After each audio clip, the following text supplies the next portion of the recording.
Mesdames, Messieurs, bonjour. Je suis très heureux de vous retrouver ici en direct d'Innovact pour parler d'un concours, d'un jury qui est important et je suis en compagnie de Philippe Vanry. Bonjour. Bonjour. Alors vous êtes dirigeant du réseau européen des centres d'entreprise et d'innovation et puis ici dans le cadre donc d'Innovact durant 2 jours, vous êtes président du jury des Innovact Campus Awards. Il faut que vous nous expliquiez de quoi il s'agit. Alors, ces Innovax Campus Awards, c'est une initiative qui se répète au fil des années et qui a véritablement comme objectif de créer une émulation et une sélection, bien sûr, c'est une compétition, des meilleurs projets d'entrepreneuriat étudiants en France et en Europe. Alors, est-ce que c'est un concours qui est français, européen, voire international ?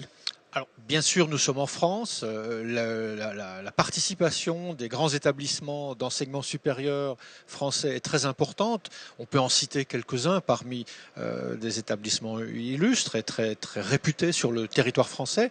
Mais c'est un concours véritablement européen dans lequel à peu près 50% des candidats sont non français et viennent de pays comme la Belgique, l'Espagne, l'Italie, le Royaume-Uni, l'Irlande, la Grèce, la Norvège, y compris des pays en dehors de l'Union européenne, comme vous le voyez, la Macédoine, j'en oublie certainement, mais une vraie représentativité européenne. Alors vous voyez différents participants, des gagnants, des dossiers qui sont déposés. Quelle est la dynamique qui vous marque le plus? Quelle est, pour un porteur de projet aujourd'hui, la façon dont il approche l'innovation?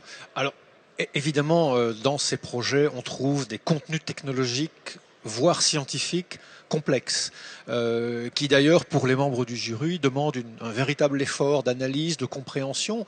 On est parfois à la limite de modèles classiques.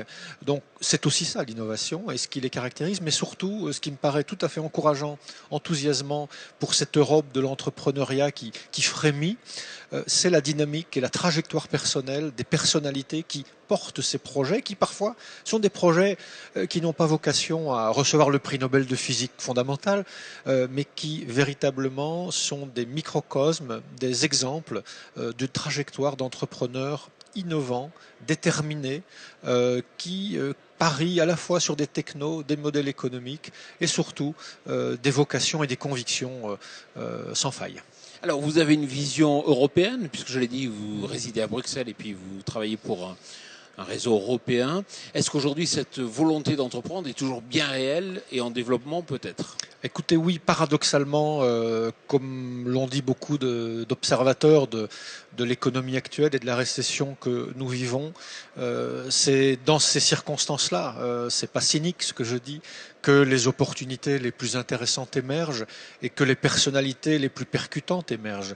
Donc je pense que de façon un peu darwinienne, la situation en Europe en général est assez propice à l'entrepreneuriat. Il faut dire aussi que les collectivités publiques, malgré la crise budgétaire qui les touche également, font des efforts très importants pour garder cette composante au cœur de l'écosystème, qu'il s'agisse de l'écosystème régional, de l'écosystème européen, l'écosystème national. Je ne suis pas vraiment compétent, mais j'imagine aussi que c'est une valeur qu'ils souhaitent renforcer, car peut-être en effet cette accumulation de particules élémentaires d'entrepreneuriat innovant par accumulation, agrégation, peut-être aura, et j'en suis sûr, un impact macroéconomique heureux pour la lutte contre cette récession économique et sociale. Alors, je le rappelle, vous êtes président du jury des Innovact Campus Awards. Concrètement, gagner ce concours, ça signifie quoi pour le gagnant?